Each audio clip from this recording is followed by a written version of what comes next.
Sekarang ni saya nak bercerita pasal pengalaman saya antaranya banyak, dia bukan satu je, banyak yang jadi dekat diri saya sendiri. Pengalaman-pengalaman yang melibatkan supernatural punya benda ni. Macam benda ni berlaku pada 2 tahun lepas bila saya dan rakan-rakan planning untuk pergi ke satu percutian di Cameron Highland, tapi kita orang nak singgah dulu pergi Genting dulu. Dan biasalah bila kita dengan kawan-kawan dengan umur-umur saya 22, 23 tahun ni, itu sebab itulah orang tua pesan beringat tu, dan masa tu kita akan anggap macam alah benda tu syirik lah semua. Memang betul, bukan kita macam percaya sebab orang tu lebih berpengalaman. Dan benda tu kami anggap macam tak apalah, ada orang tu cakap nak takut-takut kan. Dan benda tu happy. Dalam perjalanan semua menyanyi, happy. Weh, Saimok Genting kat sebelah ni. Geng, apa kata kita naik Genting dulu, okey tak? Cun juga tu. Jom naik Genting. Oh iyalah, jauh lagi ni perjalanan nak pergi Cameron.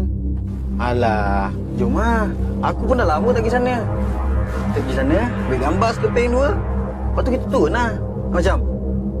Tu, kau ni relax lah. Kata bercuti. Kita bercuti nak enjoy, kau tahu tak? Buat apa kau nak rushing-rushing?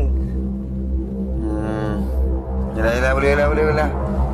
Macam tu lah. Harus steady.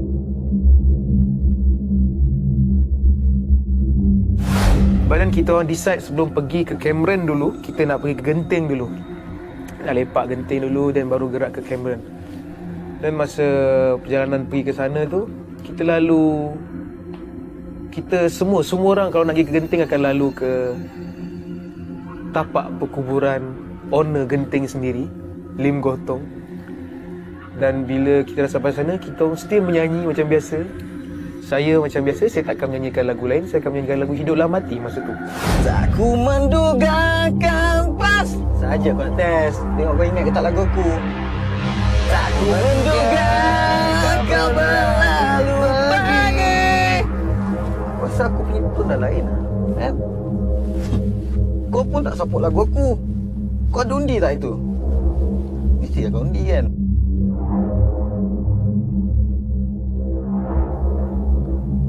Kalau korang dua nak tahu, sinilah kubur owner Genting Highland ni. Ni nama tempat ni Goh Tong Memorial Park. Cantik kan? Dan dalam kita semua bergelak ketawa, semua menyanyi sama-sama, dan bila kita make fun of benda-benda yang tak sepatutnya kita petikaikan, and tiba-tiba bam kereta tu berhenti, and kita orang still gelak and terkejut juga. Kenapa tiba-tiba kereta you ada problem ke? Tanya kawan Zamel, ada problem ke kereta? Dia cakap dah servis semua dah benda. Dan stop betul-betul depan macam dia punya entrance of tanah perkuburan tu. Dan kita orang, salah seorang kawan turun tengok, tak ada apa-apa, enjin tak ada apa-apa, tak ada masalah apa-apa pun, tayar semua okey. Weh, nampak dia seram Ini kalau malam ni confirm banyak hantu aku rasa ni. Seram? Ceres pun banyak lah kubur. Pal. Weh, ada benda ni weh. Enjin ni Pal. Weh, ya Mel, mulut kau ni Mel. Weh, Dah tadi problem aku sekarang nak cakap dia lah. Mel. Aduh. Pergi check kan? Jap, aku check. Aduh, time-time macam gini lah dia buat hal kereta ni. Pening. Ya. Hai. Macam inilah dia nak buat hal. Cakap dah tegur Balik je. betul lah Nak kita juga ni. singgah Genting lah, apalah. Manalah aku tahu time-time macam gini pula dia nak buat hal. Dan macam kereta lalu lalang juga senja. Tak banyak, ada dalam 3 buah kereta lalu. Setiap 10 minit akan lalu sebuah kereta. Dan 3 dan 4 buah kereta tu akan tengok kita orang macam pelik. Dia tengok muka yang macam muka pelik campur ketakutan. Tengok kita orang ni. So Syamel macam, apa pasal kita orang ni bukannya penjenayah pun. Tapi dia orang macam tengok pelik dan dia orang macam speeding lebih sikit time tu. Dan kita orang mula rasa risau, takut. time tu betul-betul waktu senja. So dia macam Syamil cakap, Syamil pun tak sedar hati. Masuklah, tak payah tengok apa-apa. Aduh, kereta ni time-time macam gini pula. Nampak hal. Kau tahu tak ni pasal kereta ni? Kereta aku tahulah. Yang aku tahu, cik air, Air ada, aku bawa isi. bateri. Bateri pun aku bawa tukar gitu. Kereta baru ni kan, elok je encik. Itulah, aku pun tak tahu pasal apa. Nak kata tak servis, aku dah servis hari tu. Mel? Weh, Kau semacam aku tengok. kau perasan tak? Kereta yang lalu lalang sini tadi, pandang kita pelik lah. Pelik. Memanglah pelik. Tak berhenti tepi kubur macam ni. Time-time ni pula tu. Tak. Dia pandang kita macam ada benda. Alah, Mel. Perasaan kau je, Mel. Tak ada benda lah. Dari dalam kereta lagi. Macam-macam dia kau cakap. Inilah, itulah. Kau takut hantu ke, Mel? Macam tepi kubur ni. Hey, Mel. Sini. Kau tengok ni. Hey, Apa? sekejap ni. Kau tengok kan kereta ni. Kereta mana, Mel?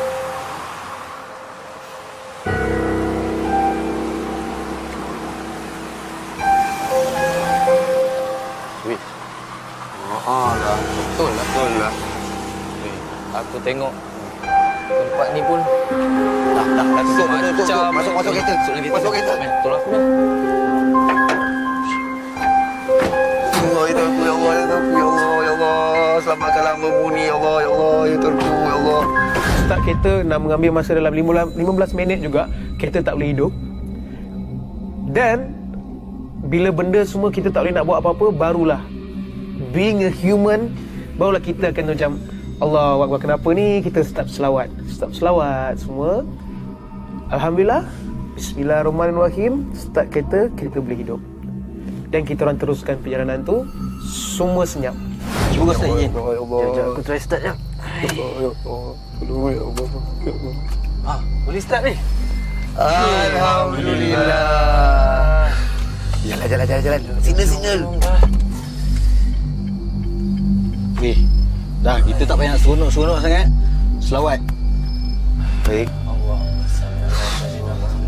Dan bila sampai ke Cameron, ada salah sebuah hotel di Cameron, yang mana hotel ni kita orang ingatkan dalam Google, very nice, very beautiful hotel, besar, bilik pun besar. And tanpa saya ketahui, sebenarnya hotel tu berusia lebih daripada 30-40 tahun.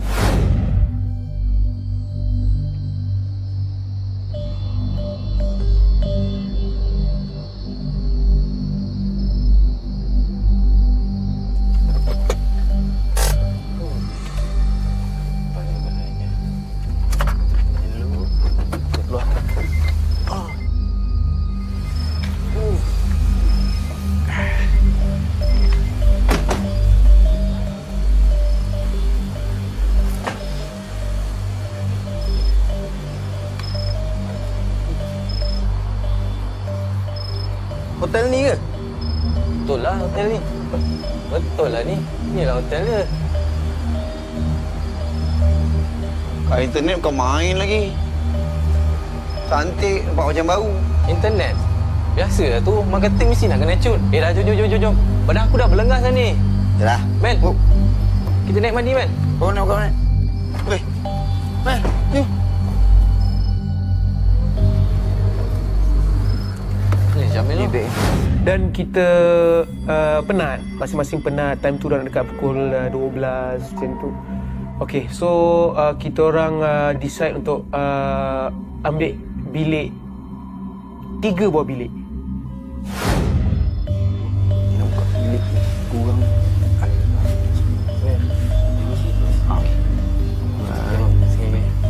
Si.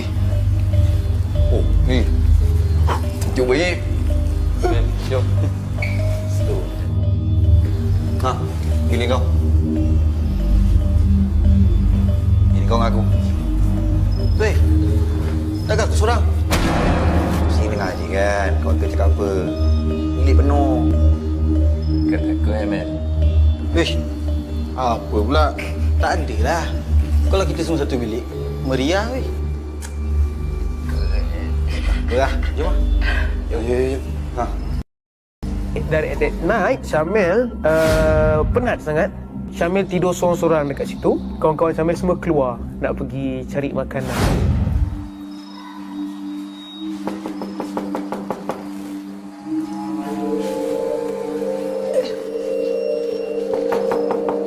Sekejap. Syamil. Alah, kau muka. Syamil. Kalau orang bawa kereta. Ya. Ben. Ngantuk sangat kan ni? Kita orang nak pergi makan kat Mama ni. Jom ah. Kau barang kau duduk badai ke? Tak kot. Buat tidur. Pergi holiday, tidur awal. Barang ni. Jom lah. Sekejap dulu. Man, kejap je lah. 5 minit, 10 minit je kita lepak. Kau datang sini nak enjoy kan? Tak apa, kau gerak lu. Besok kita jalan. Tu. Right. Kalau kau dah kata macam tu, kau gerak dulu. Jangan risau pula. Tak member kan dia, man. Lelok Kau nak apa-apa nanti kau call lah. Lelok. Bila kau kenal Syamil tidur awal macam ni? Itulah, ada benda dah ni. Pelik ni.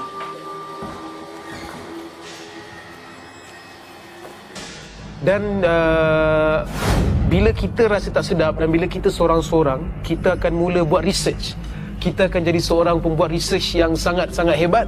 Dan mulalah kita Google, kita tengok macam-macam pasal hotel ni, pasal apa yang berada di Cameron, peristiwa-peristiwa seram di Cameron.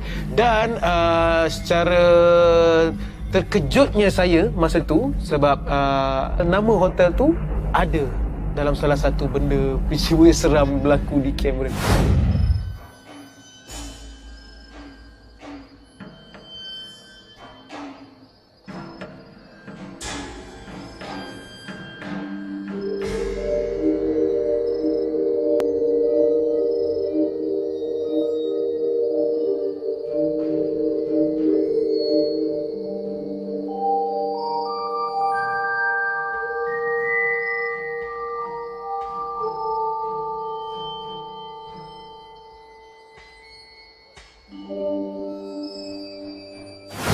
Dan bila Google macam-macam nak dekat 20 tab dah dekat phone tu.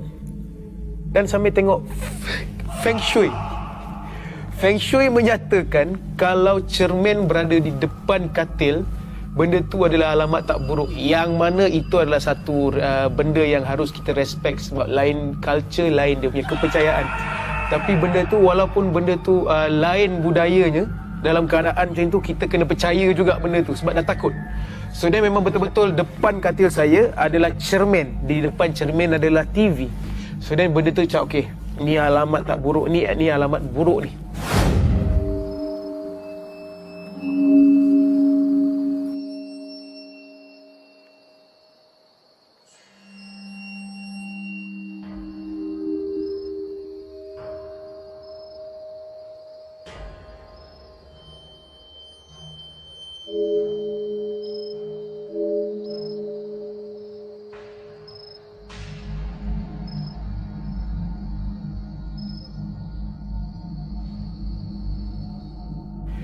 Dan macam tak apa, diam, relax dulu. Pada malam pertama tu, saya tidur. Saya terlelap. Tengok TV, terlelap. Semua lampu on. Tengok TV, terlelap dalam pukul 1 macam tu. Dalam pukul 3, saya ingat lagi tentu, pukul 3, saya mimpi. Saya mimpi yang mana ada gempa bumi dekat Kuala Lumpur. Saya mimpi gempa bumi. Dan saya terkejut di mimpi saya, saya tersedar di mimpi saya. Still lagi gempa bumi, saya ingat kan. Tapi bukan gempa bumi, tapi katil saya bergoyang. Katil saya bergoyang yang jenis kiri ke kanan tu. So saya rasa macam dah takut sangat. Katil bergoyang, apa lagi yang saya boleh buat? Saya nak tarik selimut. Makin rancak dia bergoyang.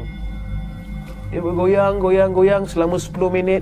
Dan saya mula buka. Saya ambil phone saya buka ayat Yasin dan saya berselawat, saya baca ayat kursi. Pelan-pelan yang rancak goyang tu dia slow, makin slow. Pap, dia bunyi macam tingkap tu dia macam ada orang dah tingkap dah tutup, sliding tingkap tu dah tutup, dan dia macam rapatkan sikit tingkap tu, dan stop. Saya terus tidur.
Next day saya bangun, semua lampu off, TV off, dan benda tu jadi sangat macam, saya cerita kat kawan saya, korang semalam tak balik ke? Dia cakap tak, kita orang baru balik semalam masa lepak ni, kita orang baru balik pagi ni.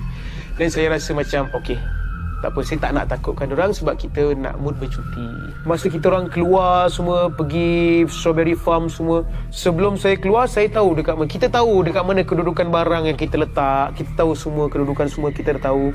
And mana towel kita campakkan, mana seluar yang kita dah pakai kita letakkan, bag mana, semua kita mustahil kita lupa sebab kita sendiri yang letak. Padahal bila saya dah balik ke bilik, benda tu semua berubah.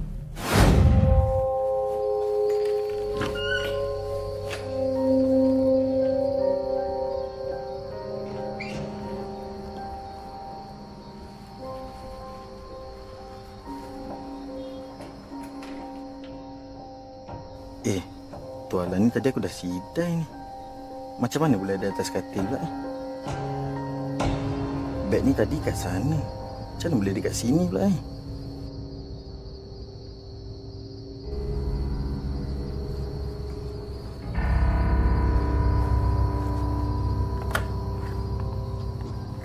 Dan saya call housekeeping. Siapa yang in charge untuk level sekian-sekian, untuk bilik ni sekian-sekian. Dia cakap, oh untuk level tu bilik cik belum lagi dikemas pun masa tu. Dan saya mula rasa risau lagi. Dan macam still lagi saya sejuk ke hati saya positifkan diri saya. Mungkin benda tu memang antara housekeeping yang dah buat tapi dia tak pergi report. Mungkin. Hello, saya daripada bilik 301. Saya nak tanya, tadi room service ada masuk bilik saya tak? Kemas. Ya, 301. Tak ada Okey, terima kasih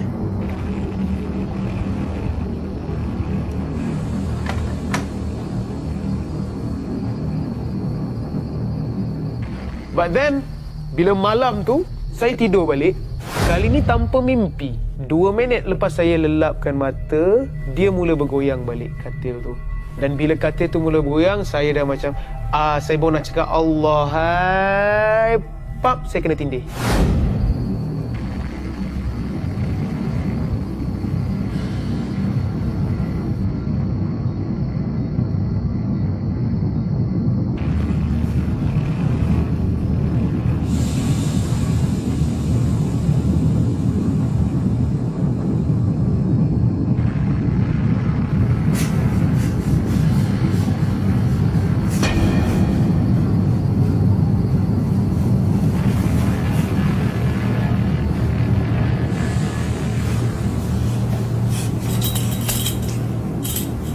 Dan bila saya pakai seluar saya tu, saya masuk je kaki kanan seluar dan saya menghadap ke depan, iaitu di luar tingkap. Betul-betul tak jauh di hadapan saya tu, satu bayangan ataupun kelibat putih. Saya tak boleh nak gambarkan macam mana wajah dia, tapi mata tu melihat saya. Dan benda tu sangat seram. Macam mana saya nak gambarkan keseraman wajahnya tu, saya tak boleh nak gambarkan. Macam mana yang anda semua tengok dalam movie, dalam filem, wajah yang sangat-sangat mengerikan.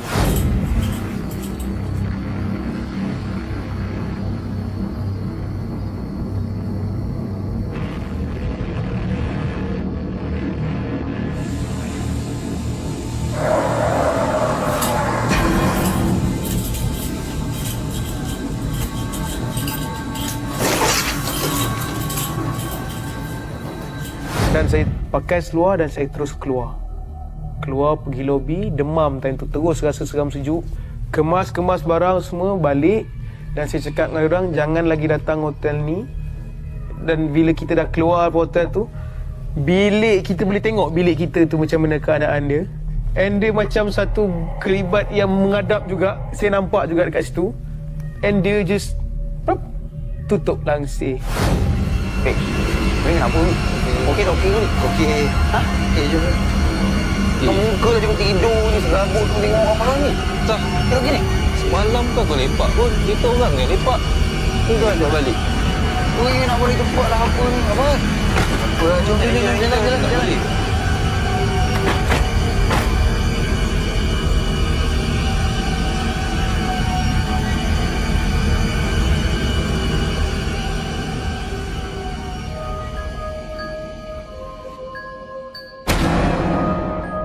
Itulah kisah yang terjadi pada diri saya. Saya cuma nak memberikan sedikit pesanan kepada mereka di luar sana. Kita boleh berhappy, kita boleh enjoy, bercuti bersama rakan-rakan dan sentiasa beringat.